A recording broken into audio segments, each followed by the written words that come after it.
प्यारे बच्चों, आज हम रिमझिम बुक कक्षा 5वीं की पहली लोक कथा जिसका नाम है राख की रस्सी के कुछ कठिन शब्द, कुछ विलोम शब्द हम करने जा रहे हैं और उसके प्रश्न उत्तर भी हम करेंगे इस वीडियो में। तो सभी बच्चे अपनी नोटबुक निकाल लेंगे और साथ साथ इनको अपनी कॉपी में लिखेंगे। तो कठिन शब्द हैं इस चैप्टर के 32वें: हाजिर जवाबी, होशियार, समस्या, आप बीती, सौंप कर, मुश्किल, प्रस्ताव, संदेश।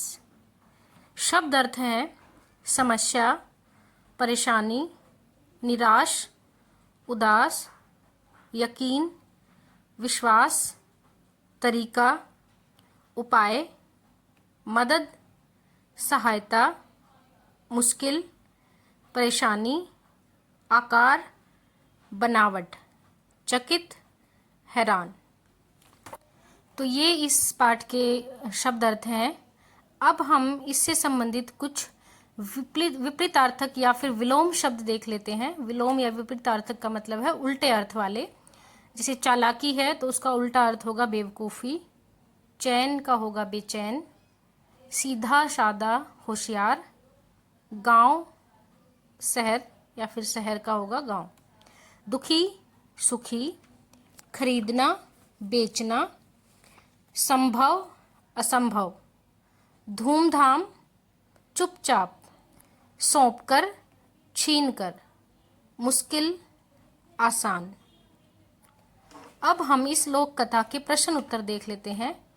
पहला प्रश्न है, लोनपोगार कौन थे? तो उसका उत्तर है, लोनपोगार तिब्बत के 32वें राजा सोनगवशेन गाम्पो के मंत्री थे। प्रश्न 2, लोनपोगार क्यों चिंतित थे?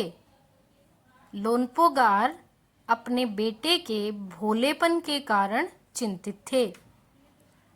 प्रश्न 3, लोनपोगार किस चीज के लिए मशहूर थे? तो लोनपोगार अपनी बुद्धिमत्ता के लिए मशहूर थे। प्रश्न 4, लोनपोगार ने क्या देकर अपने बेटे को शहर भेजा? तो लोनपोगार ने 100 भेड़ें देकर अपने बेटे को शहर भेजा। प्रश्न 5, लोनपोगार ने अपने बेटे को क्या लाने को कहा? लोनपोगार ने अपने बेटे को 100 बोरे जौ खरीद कर लाने को कहा। प्रश्न 6, लोनपोगार का बेटा परेशान क्यों था? तो लोनपोगार का बेटा इसीलिए परेशान था क्योंकि उसके पिता ने उसको कहा कि भेड़ों को मारना या बेचना नहीं है और 100 बोरे जौ खरीद कर लाने हैं, जबकि उसके पास पैसे ही नहीं थे। प्रश्न 7, लड़की ने लड़के की पहली समस्या का हल कैसे निकाला? लड़की ने भेड़ों के बाल उतारकर व उन्हें बेचकर पहली समस्या का हल निकाला। प्रश्न 8, लड़की ने दूसरी समस्या का हल कैसे निकाला? लड़की ने भेड़ों के सींग बेचकर दूसरी समस्या का हल निकाला।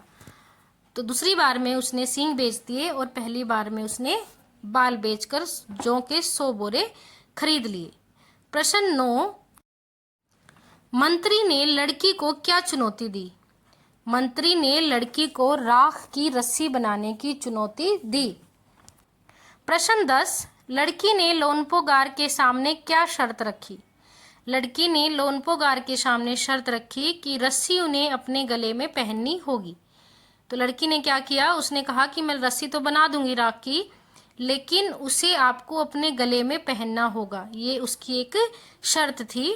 प्रश्न 11, लोनपोगार ने लड़की की समझदारी से खुश होकर क्या किया? लोनपोगार ने लड़की की समझदारी से खुश होकर अपने बेटे से उसकी शादी कर दी।